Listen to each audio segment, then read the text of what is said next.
نگاہ بلند سخن دل نواز جاں پرسوز، یہی تھا رخت سفر میر کارواں کے لیے۔ چلا گیا وہ میر کارواں مسافتوں کے چھوڑ کر نشان، سجا کے راستوں کی کہکشاں، بنایا منزلوں کا رازداں۔ چلا گیا وہ میر کارواں۔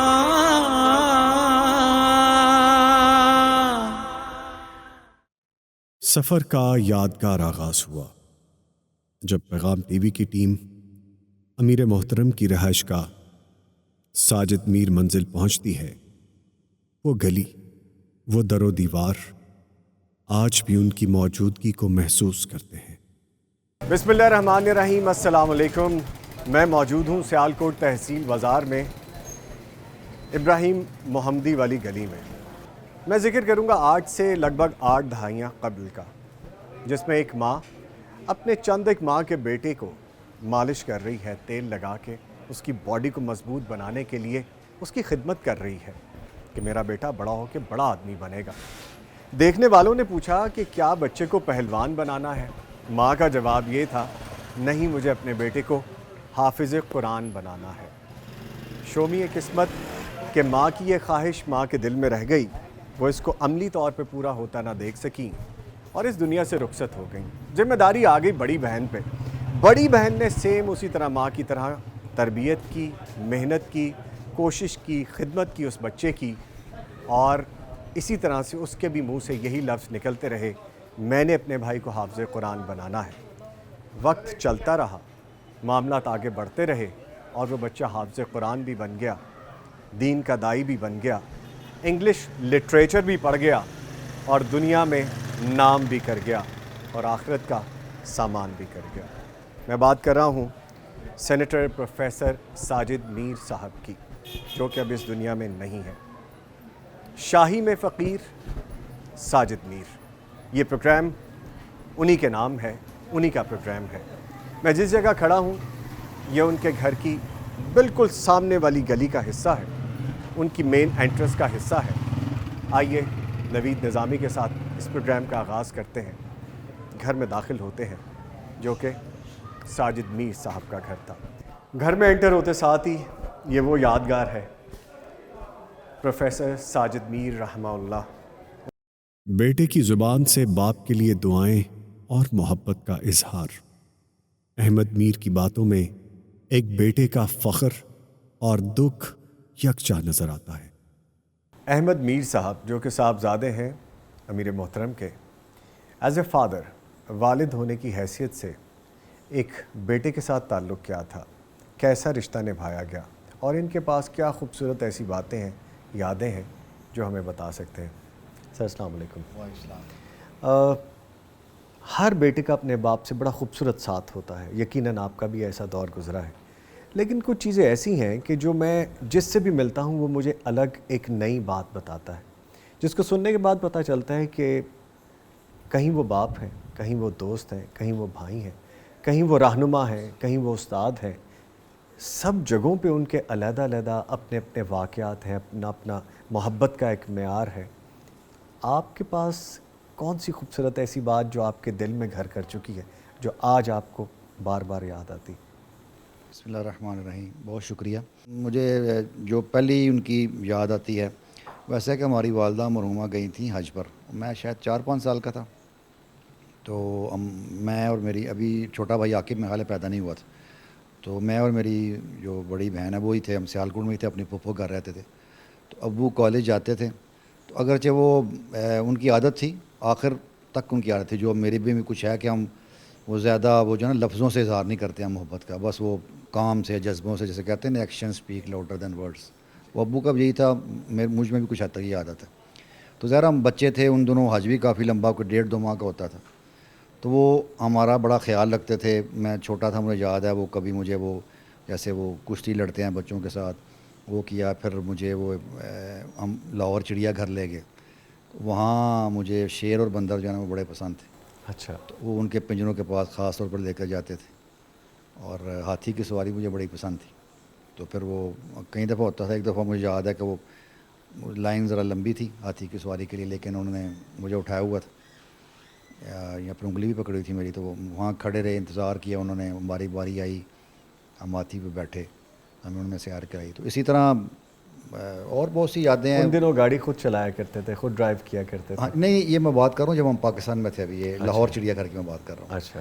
تو وہ جب ہم نائجیریا گئے تو ان دنوں تو ڈرائیونگ سب خود ہی کیا کرتے تھے. تھوڑی سی تکلیف دہ بات ہوگی آپ کے لیے, لیکن پہلی بات جو آپ کو یاد تھی وہ آپ نے شیئر کی ان چند باتوں میں سے جو آپ کے لیے خوبصورت گولڈن میموریز میں سے ہیں. آخری بات جو آپ کو یاد ہے؟ آخری دنوں میں وہ ظاہر تکلیف کی وجہ سے وہ کچھ زیادہ بولتے نہیں تھے. وہ تو شروع سے ان کی عادت تھی کہ وہ تکلیف کا اظہار کرتے بھی نہیں تھے زیادہ. تو ویسے بھی ہم احتراماً بھی اور ڈرتے ہوئے بھی پوچھتے نہیں تھے ایک دوسری دفعہ, کیونکہ پتہ ہوتا تھا کہ بس وہ ویسے اشارہ کر دیا اس کا مطلب ہے خاموش ہو جاؤ, اگلی بات نہ کرو. وہ پتہ تو تھا کہ تکلیف کافی ہے. تو بس یہ ہم آخری دنوں میں ہماری یہ کوشش تھی کہ وہ ذرا چلنا شروع کر دیں, کیونکہ وہ اٹھ بیٹھ تو جاتے تھے. مطلب کہ آخری 3-4 دنوں میں انہوں نے بیڈ کے کنارے بیٹھ کے کھانا شروع کر دیا تھا, ناشتہ وغیرہ. تو ہم اسی بات پر خوش تھے کہ اٹھ کے بیٹھ جاتے ہیں خود ہی. بیڈ کے کنارے پہ ہینڈل لگوا دیا تھا تو اس کا سہارا لے کے اٹھ کے بیٹھ جاتے تھے. ہم اسی بات پر خوش تھے کہ ٹانگوں کی مالش شروع کی کہ انہوں نے بیٹھ کے کھانا شروع کر دیا. تو پروگرام ہمارا یہی تھا, اور کہتے بھی تھے کہ آپ تھوڑا سا چلیں, ہمت کریں, ہم ساتھ پکڑ کے 1-2 قدم چلیں. ڈاکٹر صاحب بھی یہی کہتے تھے کہ آپ تھوڑی چلنے کی پریکٹس شروع کریں. تب وہ کہتے تھے ابھی درد بہت زیادہ ہے. تو بس یہی ہمارا پروگرام تھا کہ جو ہی درد کی شدت ذرا کم ہوتی ہے تو اسے پھر ہم چلانے کی کوشش کریں گے. جبکہ جو میرے پاس ان کی ساری ڈیٹیلز ہیں, جو چیز میں نے پڑھی ہے یا ہمارے ساتھیوں نے جو بتایا ہے, ہی واز ویری پنکچوئل, بڑے ایکٹیو تھے اپنے معاملات میں, کھانے پینے کے حوالے سے, ایون کہ ایکسرسائز کرنے کے حوالے سے جو ٹائم پرٹیکولر انہوں نے رکھا تھا وہی ٹائم تھا ان کا.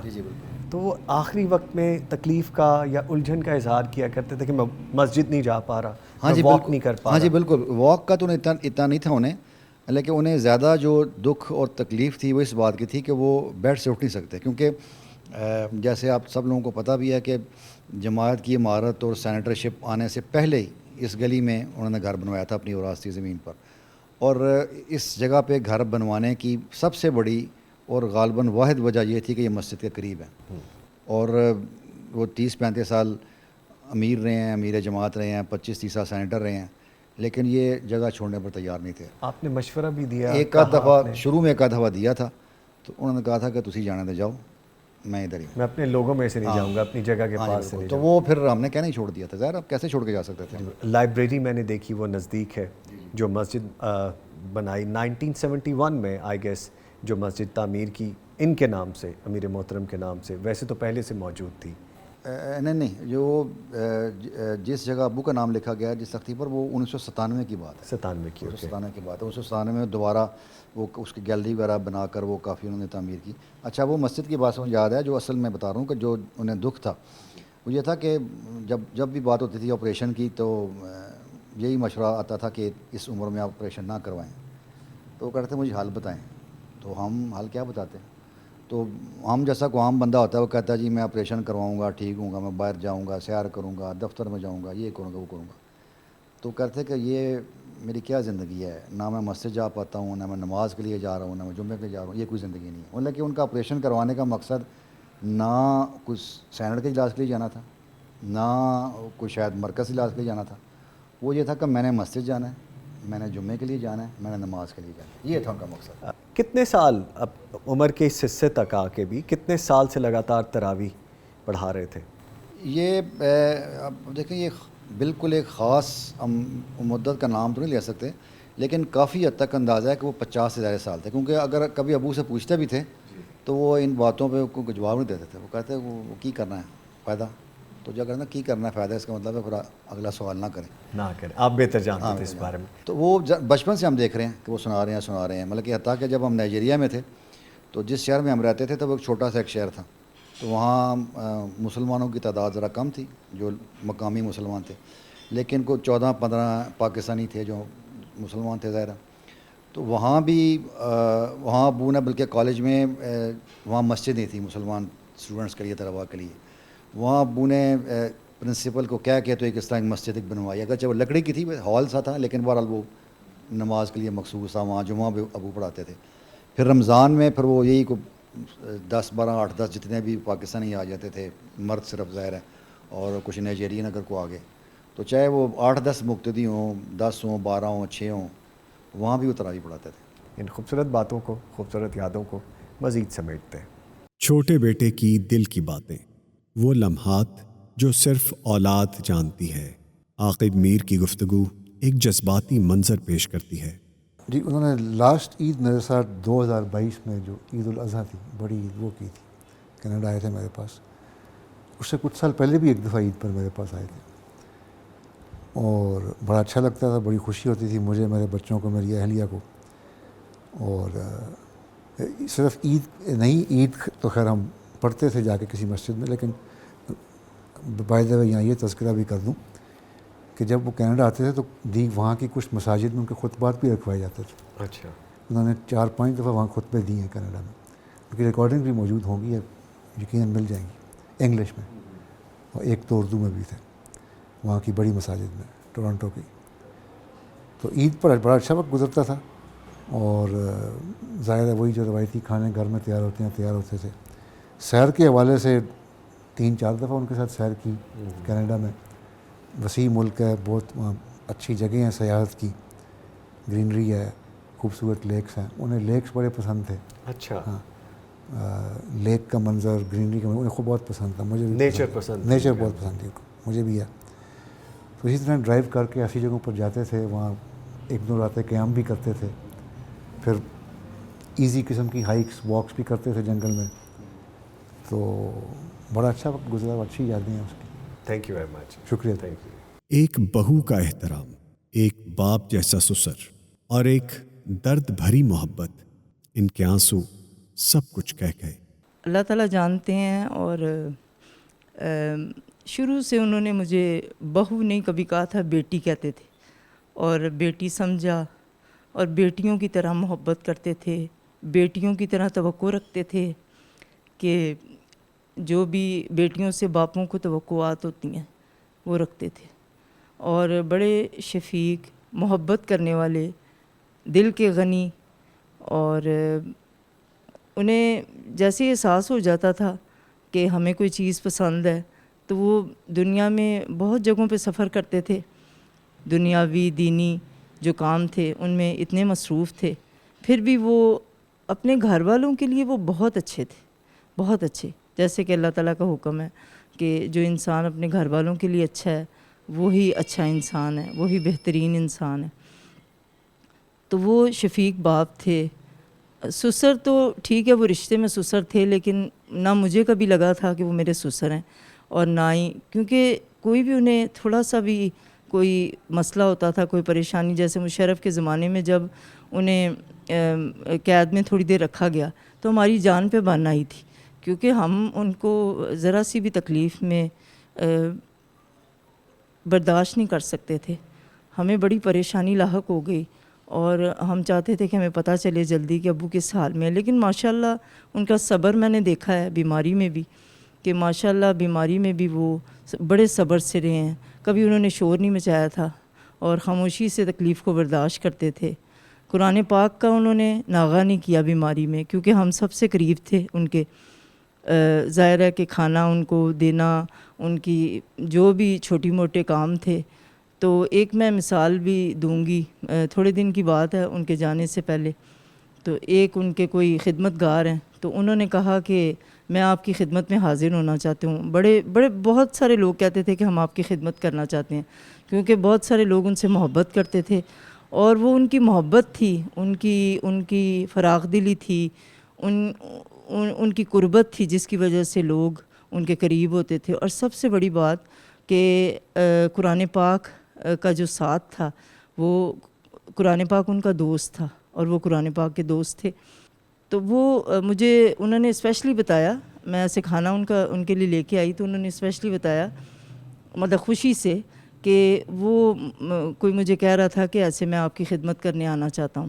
تو میں نے اس سے کہا کہ میرا بیٹا ہے، میری بیٹی ہے، میری بیوی ہے، میرے بچے ہیں، وہ میرے آگے پیچھے ہوتے ہیں، میری خدمت کرتے ہیں، اور بڑی خوشی سے. تو مجھے نہیں ضرورت کہ کوئی اور آئے.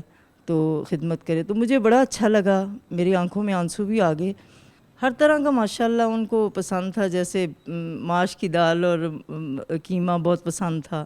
پھر انہیں بہت گوشت تو اب بہت زیادہ پسند نہیں کرتے تھے, سبزیاں. جیسے جب آپریشن ان کا ہوا ہے تو آئے ہیں, تو میں نے ان کے لیے کدو بنایا ہوا تھا, کالے چنے بنائے ہوئے تھے. جی, نمک مرچ ماشاءاللہ ان کے کمرے میں نمک مرچ کی وہ پڑی رہتی تھی مسلسل, نمکدانی مرچ والی, تو تاکہ وہ ڈال لیں, اور بڑا پسند کرتے تھے, تیز کھاتے تھے نمک مرچ وہ. چلا گیا وہ میر کارواں, چلا گیا وہ میر کارواں. دادا اور پوتے کا رشتہ محبت اور تربیت کا امتزاج ہوتا ہے. فاروق احمد میر نے جس انداز میں اپنے دادا کو یاد کیا وہ سننے والوں کے دلوں کو چھو گیا. ہوا کچھ اس طرح کہ میں دفتر اپنے بیٹھا تھا, رمضان سے ایک ہفتہ پہلے کی بات ہے. تو میر صاحب میں کوئی بات کہنی ہوتی تھی نا کسی کو, تو ہمارا بڑا اچھا ان کے ساتھ ایک تھا کہ وہ کال کر لیتے تھے. انہوں نے کہنا جی یہ کام میں ہے, سیدھا انہوں نے بات کرنی ہے اور انہوں نے آگے سے جواب لے لینا. تو میر صاحب کی مجھے ہفتہ پہلے رمضان سے کال آئی. میں دفتر تھا, میں نے کہا خیریت ہو, اس وقت کال آئی ہے. تو مجھے کہتے ہیں کہ آفل جی تراویاں دی کی صورت حال ہے, سپارے پکے نے. جب بھی میرے سے پوچھتے تھے مجھے یہی کہتے تھے سپارے پکے نے. تو میں نے کہا ہاں جی. کتنے اتھے ہی سنا رہے ہو؟ میں نے کہا ہاں جی ادھر ہی سنا رہا ہوں. تو کہتے ہیں کہ اس دفعہ جو ہے نا جو ابراہیمی ہماری مسجد ہے, میں چاہ رہا ہوں ادھر آپ پڑھاؤ. تو میں تھوڑی دیر رکا. تو مجھے پتا تھا کہ ان کی کمر کا مسئلہ چل رہا ہے, تکلیف کیونکہ میر صاحب کو کافی 1-1.5 سال سے تھی ہلکی ہلکی. تو مجھے سمجھ آ گئی کس وجہ سے کہہ رہے ہیں. تو میں نے کہا پھر سوچ لیں آپ ایک دفعہ. آپ کنفرم کرنا چاہ رہے تھے؟ میں نے کہا ہاں جی کنفرم. میں نے کہا آپ ایک دفعہ پھر سوچ لیں. میری ان سے 1-2 منٹ بات ہوئی. کہتے ہیں چلو ٹھیک ہے. میر صاحب کا مجھے اس کے بعد میرے دادا ابو کو ان کا پھر مجھے کال آئی 2 دن بعد. تو انہوں نے مجھے یہ نہیں کہا کہ آپ ان سے بات کریں جو جدھر میں تراویح پڑھاتا تھا, کیونکہ وہ بھی ہمارے جاننے والے ساتھی تھے. اور 8 سال سے پڑھا رہے تھے آپ؟ جی 8-9 سالوں سے میں پڑھا رہا تھا. میں خود بھی اپنا کبھی اس طرح گنتی نہیں اتنی دیکھی. تو کہتے ہیں میں گل کر لی وہ نال, تو ایتھے پڑھا رہے ہیں. میں پھر سمجھ گیا, میں نے کہا اس کا مطلب بات ہو گئی ہے.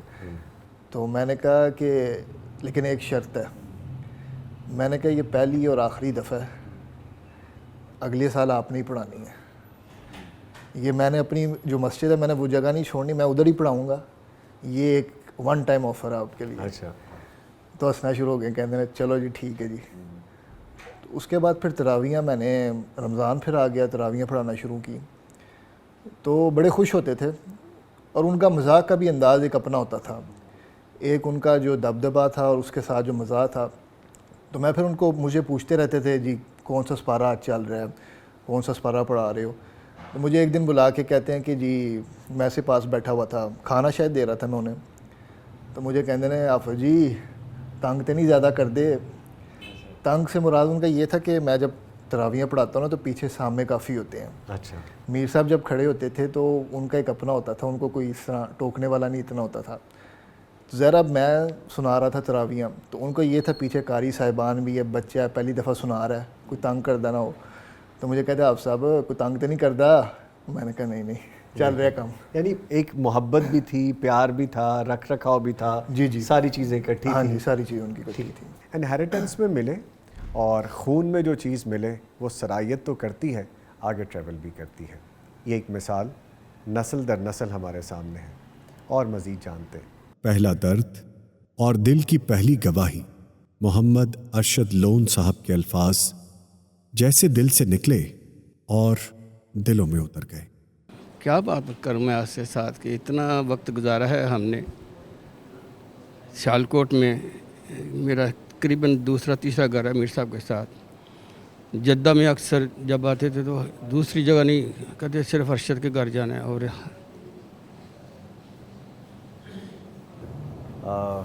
میں سمجھ سکتا ہوں جو کیفیت ہے, اور ہر دوسرے شخص کی یہاں پہ یہی کیفیت ہے. لیکن چونکہ اب یادیں ہیں, شیئر کرنی ہے, پروگرام ان کا ہے. پہلا حج ان کی وائف کے ساتھ, میری وائف بھی ساتھ تھی, ہم نے اکٹھا کی ہے. اس کے بعد کئی سال 25-30 سال وہ جدہ میں آتے رہے. اللہ اکبر. آپ نے باقاعدہ ایک کمرہ مخصوص کیا ہوا تھا ان کے لیے خاص طور پہ جدہ میں؟ کمرے ہمارے پاس بہت ہے، لیکن جب آتے تھے وہ کمرہ ان کے لیے ہم خاص طور پہ وقف کر دیتے تھے. انہوں نے ساری رات پڑھنا ہوتا تھا. زندگی کی کوئی ایسی یاد جو آج آپ کے دل میں ہے کہ سب سے خوبصورت یاد یہ ہے؟ خود ہی بتاتے تھے کہ میں ان کی اپنی وائف جب نائجیریا میں تھے تو ان کو ایک ملیریا کا اٹیک تھا، تو وہ کہنے لگے کہ میر صاحب میں شاید آخری وقت میرا آ جائے گا. میں کہ معمولی سی بات ہے، یہ کیا باتیں کر رہی ہو؟ تو کہنے کہ نہیں مجھے پاکستان لے جانا ہے، یہ میر صاحب خود بتا رہے، اور جنازہ بھی آپ نے پڑھانا ہے. کہتے ہیں کیا بات ہے، ذرا سی بات ہے، اور ملیریا کا سرا سا اٹیک ہے اور اس طرح آپ ایسی باتیں کر رہی. پھر تھوڑی دیر کے میرے والد صاحب یہاں کافی مولانا ابراہیم میر سیالکوٹی کی وقت میں اذان دیتے تھے. ان کی زندگی میں کوئی دوسرا اذان نہیں دے سکتا تھا. بہت اچھی اذان تھی، بہت اچھی. تو ساتھ ہی کہتے ہیں کہ میرے والد صاحب کو ماموں جان بولتے تھے. کہتے ہیں ماموں یوسف کی مجھے اذان کی بات آ رہی ہے، میر صاحب مجھے میرے اذان کی بات آ رہی ہے میرے کانوں میں ماموں یوسف. کہنے میں جب اس نے یہ باتیں سنی تو میں پھر تھوڑا سا ایکٹیو ہو گیا. میں کہا خیر ہو، لیکن تھوڑی دیر باتیں کرتے کرتے ان کی وفات ہو گئی. تو اس لمحے کو یاد کرتے ہوئے میری وائف جس کے ساتھ انہوں نے حج کیا دوسری وائف کے ساتھ، تو میری وائف وہ فوت ہو چکی ہیں. اس دن 10 15 18 سال 18 دن میرے پاس رہے ہیں ایک ہی کمرے میں. باجی جمیلہ میری وائف تھے، میری وائف وہ فوت ہو گئی پہلی وائف. خود بتاتے ہیں کہ یاد 3 جنازے ایسے تھے جو مجھے پڑھانے میں بڑی دقت ہے، بڑی مشکل. ایک تمہاری وائف کا، دوسرا ان کی اپنی وائف کا، ایک ان کے اپنے عزیز سے ان کے بیٹے کا. آ کے وہ کھڑا ہے، بالکل چھوٹا تھا ابھی، اتنا سا 6-7 سال کا ہوگا جس وقت یہ حج کے لیے آئے. باقی میں ابھی ان کا چہرہ نہیں دے سکا فوتگی کے بعد. تو مجھے میری وائف کہنے کی چہرہ تو دیکھنا تھا، چہرہ دیکھنا. میرا ہر سارا میرا چہرہ ان کے سامنے رہتا ہے. اللہ تعالیٰ صبر دے جی. ایسی بہت سی خوبصورت یادیں ہیں، باتیں ہیں. جس طرح لون صاحب نے بتایا، لون صاحب کی اپنی یادیں ہیں. 2-4 منٹ میں نہیں ہو سکتی. اکثر جدہ میں آتے تو مختصر سفروں میں میرے ساتھ جاتے، اور مکہ میں عمرہ بند. تو کہنے لگے کہ میرے دوست کہنے لگے یار باتیں نہیں کرتے ہیں. میں باتیں کیا کریں، ڈرائیونگ کر رہے ہیں ہم لوگ. تو وہ قرآن شریف پڑھ رہے ہوتے تھے، زبانی میں لیٹے ہوئے اس طرح قرآن شریف کی تلاوت جاری ہے. میں تم سے کیا بات کر رہے ہوں، وہ تلاوت نہیں چھوڑ سکتے کسی صورت میں. صبح کے یعنی سفر کی حالت میں جو 13 14 15 جو روزے آتے ہیں، انہوں نے مجھے نہیں بولتے تھے. میرے دوست کو کہتے کہ رات کو نا کوئی پیکٹ لے آنا. میں کہاں جا رہے ہو، 12 بجے یار انہوں نے روزہ رکھنا ہے. مجھے نہیں کہا کرتے تھے. وہ عبد المالک اس کا نام ہے، وہ لے کے آ رہا تھا. وہ روزے سفر کی حالت میں بھی انہوں نے نہیں چھوڑے. تو عثمانی صاحب بیٹھے ہوئے ہیں اکثر یہ 12-1 بجے تک ہمارے گھر پہ آج تک کچھ سوال کر رہے ہیں اور لکھ رہے ہیں، ریکارڈنگ بھی کر رہے ہیں. اس زمانے میں جب حج کیا تو یہ فوٹو نہیں کھنچواتے تھے. دوستوں نے کچھ فوٹو کھینچی ہوئی تھی تو ان کو پتہ چل گیا کہ ایسے فوٹو لے کے آ. میں صاحب رہنے دوں ان کے پاس، نہیں ہاتھ لے کے آ پھاڑ دیتے. تو اب یہ زمانہ ہے کہ موبائل کا زمانہ ہے، کوئی آدمی بچ نہیں سکتا اس کے ساتھ. تو یہی خوبصورت یادیں ہیں آپ کے پاس، یہی باتیں. بات بڑی ٹھیک کی لون صاحب نے کہ چند ایک منٹ میں پوری زندگی کا احاطہ اس خوبصورت ساتھ کا احاطہ نہیں کیا جا سکتا. ایسے اور بھی بہت سے ساتھی ہیں، ان سے بات کرتے ہیں. یادیں جب آنکھوں سے بہنے لگیں تو اندازہ ہوتا ہے کہ رفاقت کتنی گہری تھی. بچپن کے ساتھی بھائی محمد ایوب آج ایک تاریخ دہرا رہے ہیں. جس وقت تنظیم شبان اہل حدیث بنی ہے جی، تو میرے ایک ساتھی الطاف احمد مرحوم، اللہ انہیں جنت نصیب کرے، وہ مجھے میر صاحب کے پاس لے کے آئے. یہیں اسی جگہ بیٹھے ہوئے تھے. تو مسئلہ تھا کہ تنظیم شبان اہل حدیث صدر تو تھے، جنرل سیکرٹری بھی تھے، مگر ناظم مالیات کے جون سے نا ان کو انہیں ضرورت تھی کچھ بھی، تو مجھے لے کے آئے ہیں جی. تو انہوں نے مجھے تنظیم شبان اہل حدیث کا ناظم مالیات مقرر کیا. تو جب تک تنظیم شبان اہل حدیث رہی ہیں جی، اس وقت تک کا میں جو وہ رہا اس کے بعد. اس کے بعد جمعیت اہل حدیث کا بھی میں ناظم مالیات رہا. اچھا. اس کے بعد الشفا فری ہسپتال جو ہے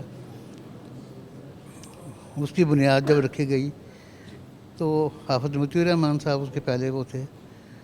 تو اس کے بعد ایک چھوٹی سی تنظیم وہ کابینہ بنی. تو اس میں بھی مجھے میر صاحب نے ناظم مالیات مقرر کیا.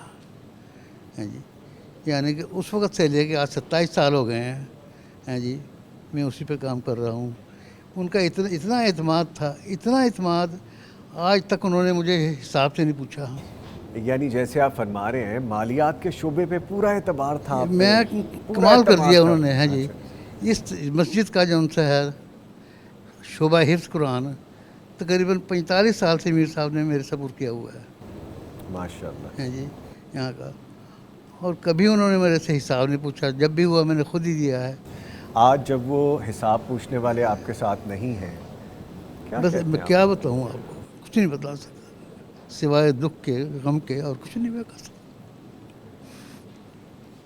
اللہ تعالیٰ آپ کو صبر دے. ٹھیک ہے جی. جس طرح جی ابھی آپ دیکھ رہے ہیں محمد ایوب بھائی، جس طرح ان کی یادیں ہیں اور بھی بہت سی یادیں ہیں، ان کو بھی شیئر کرتے ہیں. سر شکریہ. سیالکوٹ کے تاجروں کے دلوں میں ان کی محبت تھی، احترام تھا. انجمن تاجران کے صدر رانا عمران ان کے کردار کی جھلک بیان کرتے ہیں. میر صاحب کی یہ جو کمی ہے، بڑے عظیم انسان تھے، بہت عظیم انسان تھے. میں کبھی کبھی کیلے سوچتا تھا کہ میر صاحب اتنے عظیم انسان ہیں کہ میں ایک معمولی سا انسان ہوں، اور مجھ پہ انٹرسٹ بھی اتنا کرتے ہیں اور مجھ سے پیار بھی اتنا کرتے ہیں. اتنی بڑی جماعت، دونوں چیزیں کرتے دونوں ہیں، چیزیں، اعتبار بھی اور پیار بھی. اور میں اتنا خسارہ ہوا میں کہ اتنی، میرا والد ان سے پہلے فوت ہوا ہے، تو ان کی تکلیف تو مجھے ظاہر ہے باپ کی تکلیف تو ہوتی ہے، لیکن جو تکلیف ان کی ہوئی ہے نا، مجھے میرا خیال ہے میں اپنی زندگی میں بھی اتنا کبھی دکھ نہیں لیا میں نے جتنا میر صاحب کا لیا ہے. جتنا محبت میرے ساتھ کی ہے، میرا خیال ہے میں سوچتا کسی کے ساتھ ہے ہی نہیں ان کی. تو بڑے عظیم انسان تھے، بڑی یادیں ان کی. ان لاکھوں کو رانا صاحب، کوئی آپ چونکہ ایک ایسے کاروبار سے وابستہ ہیں، ایک تنظیم سے وابستہ ہیں، میں آپ کو ہرٹ نہیں کرنا چاہتا. I can understand your feeling. آپ کی جو اس وقت کیفیت ہے میں وہ سمجھ سکتا ہوں. کوئی ایسی خاص بات جو دل میں آپ کے گھر کر گئی ہے کہ یہ بات تھی امیر محترم کی؟ دیکھیں، امیر محترم کی سب سے بڑی بات تو یہ تھی کہ ہر انسان سے وہ پیار کرتے تھے، اور یہ نہیں دیکھتے تھے کہ یہ اس نے داڑھی رکھی ہوئی ہے اور یہ مولوی ہمارا ہے، اس نے داڑھی نہیں رکھی، اس کو پرے کرو. یہ ان کا کام نہیں اپنی تھا. مثال آپ بتا رہے ہیں. جی میں بالکل. اور میں نے جب سے ان کے ساتھ لگا ہوں، میں 5 ٹائم کا نمازی بن گیا ہوں، 5 ٹائم کا. اور اتنی کہ ان کا اعتماد میرے پہ ہو گیا تھا کہ مجھے اس مسجد کا جنرل سیکرٹری بھی انہوں نے بنایا ہے. اچھا. جی مسجد کا. اور لوگوں نے محال پر ظاہر کرتے ہیں لوگ پھر کہ یہ داڑھی بھی نہیں ہے اس کی، اور یہ کیا ہے، ہم اتنی پرانے ادھر بیٹھے ہوئے ہیں.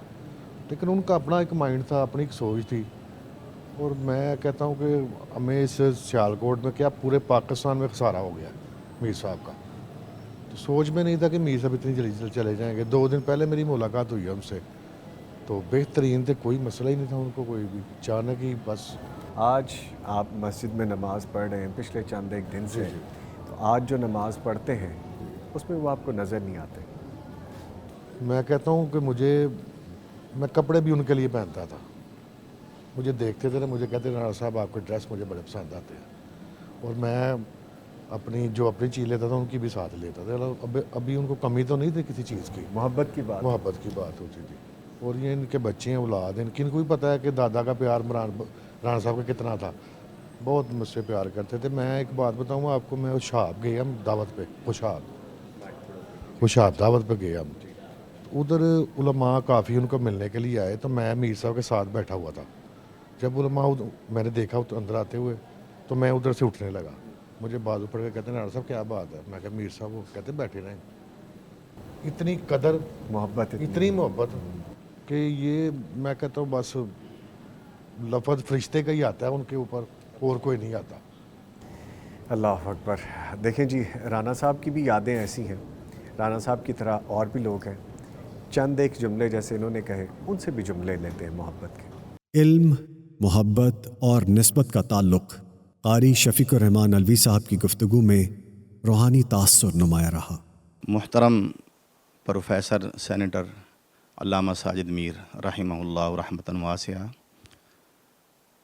اللہ مالک الملک نے اپنے فضل و رحمت سے ان کو بے بہا اور بے پناہ خوبیوں اور اعلیٰ صفات سے نوازا تھا۔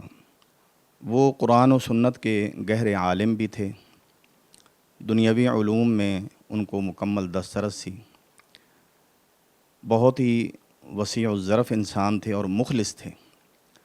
ہر ایک کے ساتھ وہ اخلاص کے والے رشتے سے پیش آتے تھے، محبت خلوص ان کے اندر کوٹ کوٹ کے بھرا ہوا تھا۔ الحمدللہ اس عاجز اور ناکارہ کے ساتھ بھی ان کے تعلقات اسی طرح تھے، اور یہ ہمارے لیے سعادت مندی ہے۔ ہمیں ان سے بہت کچھ سیکھنے کا موقع بھی ملا، اور اپنی ذاتی اصلاح کا بھی ہمیں بہت موقع ملا ان سے۔ ان کی گفتگو میں تربیت اور اصلاح کا پہلو نمایاں ہوتا تھا، اور جس طرح ہر انسان یہ محسوس کرتا ہے کہ جس طرح کا رشتہ میرے ساتھ تھا امیر محترم کا شاید کسی اور کے ساتھ نہیں تھا، ہماری بھی یہی کیفیت ہے۔ دوسروں کے معاملات میں دلچسپی لینا، ان کی اگر کوئی پریشانی ہو تو اس حوالے سے دعا بھی کرنا، پھر اس کا پوچھنا، یہ ساری چیزیں امیر محترم رحمۃ اللہ علیہ کے اندر موجود تھیں۔ ان کے تواضع کا یہ عالم تھا کہ یعنی جس طرح بڑا آدمی چھوٹوں سے دعا کا کہتا ہے، ایک مرتبہ اللہ مالک الملک نے مجھے حج بیت اللہ کا موقع نصیب فرمایا، اس سعادت بھی میرے حصے میں آئی، تو آپ کا فون آیا جو اس نمبر سے نہیں تھا جو میں نے فیڈ کیا ہوا تھا، میں نہیں پہچان سکا۔ فرمانے لگے پہچانا نہیں ہے، میں نے کہا نہیں، تو اپنا نام لیا، اور پھر فرمایا کہ مجھے پتہ چلا آپ حج پہ جا رہے ہیں، تو آپ میرے لیے خاص ایک دعا کرنا۔ میں نے کہا امیر محترم کون سی دعا؟ فرمایا کہ اللہ تعالیٰ مجھے اپنے مخلص اور مخلص بندوں میں شامل فرمائے۔ مخلص کا مطلب ہوتا ہے کہ جس کے بندے کے اندر اخلاص ہوتا ہے، ہر عمل کو اللہ کی رضا کے لیے کرنا، اور مخلص ہوتا ہے جس کو اللہ اپنے بندوں میں چن لے۔ یہ ان کی سوچ تھی۔ چلا گیا وہ میر کارواں، چلا گیا وہ میر کارواں۔ سیالکوٹ کی روحانی فضا میں گونجتی آواز، مولوی عبدالشکور صاحب نے جس محبت سے بات کی وہ ان کی عظمت کی عکاسی کرتی ہے۔ پروفیسر ساجد میر صاحب سے میرا بڑا پرانا تعلق ہے، ویسے تو میرے بزرگوں کا بھی ان کے بزرگوں سے تعلق تھا، اور پروفیسر صاحب سے 35 برس یا 37 برس سے تعلق ہے۔ میں نے بڑا ان کے ساتھ سفر کیا ہے، یو کے میں، کینیڈا میں، دبئی میں، سعودی عربیہ، پاکستان۔ پروفیسر صاحب نہایت ہی نیک، شریف اور بہت ہی دیندار اور بہت ہی باعمل شخصیت تھی ان کی، اور بہت معتدل تھے، اور بہت ہی لوگوں کے ساتھ ہمدردی کرتے تھے، چاہے کسی بھی مکتبہ فکر کا بندہ ہو، اسے بہت پیار، بہت ہمدردی کرتے تھے۔ اس سے قطع نظر کہ کون کہاں سے اور کس طرح سے تعلق جی ہے، ہاں، سب کے ساتھ بہت محبت سے پیش آتے تھے۔ اگر سیاسی وابستگی کے حوالے سے کچھ بات کی جائے تو چونکہ وہ سینیٹر رہے ماشاءاللہ، اٹس مور دین 30 ایئرس، 30 سال کا ایک لمبا عرصہ ہے، اور ریکارڈ بننے کے قریب بھی آ جاتی ہے اسٹینو کو اگر ہم قریب سے دیکھیں تو۔ میاں نواز شریف کے ساتھ چونکہ آپ کا ایک قریبی تعلق بھی ہے، کوئی میسیج ابھی آپ شیئر کر رہے تھے اس حوالے سے کہ انہوں نے بڑا کرٹسی شو کی اور بڑا کنڈول کیا انہوں نے؟ جی ہاں، میاں صاحب کو پروفیسر صاحب کی جب پتہ چلا فوتگی کا، ان کو بہت ہی وہ دلی دکھ ہوا، اور وہ بہت ہی غمگین ہوئے، اور انہوں نے ان کے پروفیسر صاحب کے بیٹے کو احمد میر صاحب کو کال کی، اور ان کے ساتھ کافی لمبی بات کی، اور پروفیسر صاحب کی باتیں کرتے رہے، اور بڑا ہی دکھ کا اظہار کیا۔ سیاست میں نظریہ اور رفاقت ساتھ چلے۔ ایم پی اے چودھری فیصل اکرام صاحب نے ان کے سیاسی اور ذاتی تعلقات کی جھلک پیش کی۔ پروفیسر صاحب سے جی بڑا پرانا تعلق رہا۔ پہلے تو میرے نانا سسر تھے، ان کے ساتھ بچپن میں بھی ان سے ملاقاتیں رہیں، لیکن سال 1.5 سال پہلے جب سیاست کی فیلڈ میں قدم رکھا تو والد محترم نے کہا ان سے جا کے ملے. ایک جمعہ ادا کیا ان کے پیچھے، پھر بیٹھک ہوئی تھوڑی دیر، کچھ نصیحتیں انہوں نے کیں، آج بھی ان پہ عمل کر رہا ہوں. مدینے کی کھجوریں کھائیں اور پھر وہاں سے رخصت لی. سیالکوٹ کا ایک بہت بڑا اثاثہ ہے جس سے ہم محروم ہو گئے. سیاسی ہو یا دینی ہو، دونوں طرز عمل ان کے ہمارے لیے مشعل راہ ہے. کوئی ایسی بیٹھک نہیں جس میں وہ ہماری میرا تعلق بیسکلی پاکستان مسلم لیگ نون سے ہے. ہماری ہر بیٹھک میں وہ تشریف لاتے تھے، ہم ان کی ہر بیٹھک میں جاتے تھے. اچھا. وہ دنیاوی طور پہ بھی دینی طور پہ بھی ہمیشہ ان سے مستفید ہوتے رہے. اور ہمارے جتنے بڑے ہیں ہمیشہ نصیحت کرتے تھے کہ ان کے پاس جائیں. وہ آپ میرے گھر کے بڑے لے لیں یا ہمارے سیاسی بڑے سیالکوٹ کے لے لیں، تو ہمیشہ ان سے مشورہ کرتے تھے. جتنی ٹالرنس اس بندے میں ہم نے دیکھی، دینی طور پہ بھی دنیاوی طور پہ بھی، پورا ایک لیول کر کے وہ چلاتے تھے. آپ کو سمجھا دیتے تھے، دین کو بھی پورا مکمل فالو کرواتے تھے آپ سے، اور دنیا کو بھی ہینڈل کرنا سکھا دیتے تھے. ایک صنعت کار دل سے عالم دین کو یاد کرے تو پتہ چلتا ہے کہ میر صاحب ہر دل عزیز تھے. حافظ جنید سندل صاحب کی گفتگو نے اس رشتے کو اجاگر کیا. وہ اتنے اعلیٰ ظرف کے انسان تھے کہ بہت سارے لوگوں نے مطلب مخالفین نے اگر کوئی بات بھی کی ہے ان کے بارے میں، تو ہمیشہ میں نے اپنی ذاتی، یہ میری آبزرویشن ہے کہ I am the I witness, کہ ہمیشہ میں نے ان کو ہندا پچھانے سے ملتے ہوئے دیکھا اور ہمیشہ ان کے بازو کھلے دیکھے ہیں اپنے دشمنوں کے لیے. یہ ان کی اعلیٰ ظرفی تھی. اور اس سے بڑی مثال تقریباً 30 سال دورانیہ سے زیادہ عرصہ وہ ایک عہدے پہ رہے، سینیٹر رہے، ان کی سیاسی خدمات رہیں. لیکن یہ بھی ایک ہمارے لیے فخر کا باعث ہے، الحمدللہ یہ فخر کی بات ہے نظامی صاحب، کہ اس 30 سالہ دورانیہ میں یہ اس سے کہہ لیں کہ کسی مخالف نے بھی ان کے اوپر مالی کوئی چھوٹا سا بھی ایک نقطہ نہیں اٹھایا. الحمدللہ. سوری میں آپ کی بات یہاں پہ چیک رہا ہوں، مجبوری مائک ایک ہے تو ہمیں یہ کرنا پڑے گا. آپ نے جو مالی نقطے کے حوالے سے بات کی، بڑا اہم نقطہ ہے یہ کہ کوئی بے ضابطگی، ٹرانسپیرنسی اور بالکل شفاف. آپ یقین کیجئے ابھی ان کے گھر سے ہو کے آئے، معاملات دیکھے میں نے، ایسی سادہ طبیعت، ایسی سادہ شخصیت اور ایسی سادہ زندگی. ورنہ آج کوئی کسی ایک حکومتی عہدے پہ رہے تو چند سال بعد اس کی زندگی، رہن سہن سب کچھ بدل جاتا ہے. 30 سال کے بعد بھی وہ زندگی وہاں نہیں گئی جہاں پہ لوگ 30 دن میں لے جاتے ہیں. اور اتنی سادگی، میں اس چیز کا گواہ ہوں، آئی فٹنس ہوں.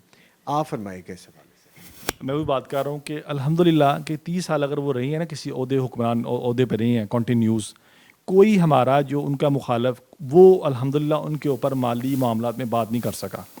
اس کی مثال اب چھوٹی سی مثال دے دوں کہ میں 9 اپریل کو واپس آیا ہوں تو مجھے پتہ لگا امیر محترم کا آپریٹ ہوا ہے. تو میں نے 9 اپریل کو کال کی تو اللہ غریق رحمت کرے انہوں نے میری کال اٹینڈ کی، اور ان کی تھوڑی آواز میں تھوڑی بیزاری تھی. تو میں نے کہا میں نے آپ کو دیدار کرنا ہے. تو کہتے ہیں شیخ صاحب آ جاؤ. اچھا. تو میں نے کہا میں تو آج فلائٹ پہ آیا ہوں تو آپ آرام کریں، کل میں آؤں گا انشاءاللہ. ہمارا ٹائم سیٹ ہو گیا 5 بجے کا. میں کو 45-50 منٹس ان کا بیٹھا. تو اس دوران میں کافی باتیں بھی انہوں نے بتایا مجھے کہ الحمدللہ آپریٹ ہو چکا، سارے معاملات، ساری باتیں ہوئیں. لیکن آخری جو ان کے ساتھ میرا کلام تھا اٹھتے وقت 10 اپریل کو جمعہ المبارک کا دن تھا. تو احمد بھائی ان کے بیٹے وہ کسی کو سی آف کرنے باہر گئے. تو میں دیکھ رہا تھا بہت سارے لوگ آ رہے ہیں اور لوگوں کو، بزرگ آدمی 80+ ماشاءاللہ ان کی ایج تھی، ان کی بھی ایک پرسنل لائف ہے. تو وہ تھوڑے سے مطلب ڈسٹربنس کے لیے کمفرٹیبل نہیں تھے. اور میں نے کہا امیر محترم، پنجابی میں نے کہا امیر محترم تسی بزرگ، میں نے ہاتھ پکڑا ان کا، اپنا ہاتھ، ان کا ہاتھ میں نے دونوں ہاتھ میں رکھا. میں نے کہا تسی بزرگ بھی ہو تو ویکھو اس ٹائم تسی بیمار بھی ہو، تو 2 کم کٹھے ہو گئے نے، تو میں تھوڑا سا پریشان ہاں، تو میرے لیے آپ نے دعا کرنی ہے. تو مجھے کہتے ہیں کہ بھئی جنید صاحب میری زندگی کے قریب لوگ نہیں ہے جڑے انہاں وچ تہاڈا ایک شمار ہے، تسی میرے دل کوئی بھول نہیں سکتے ہے.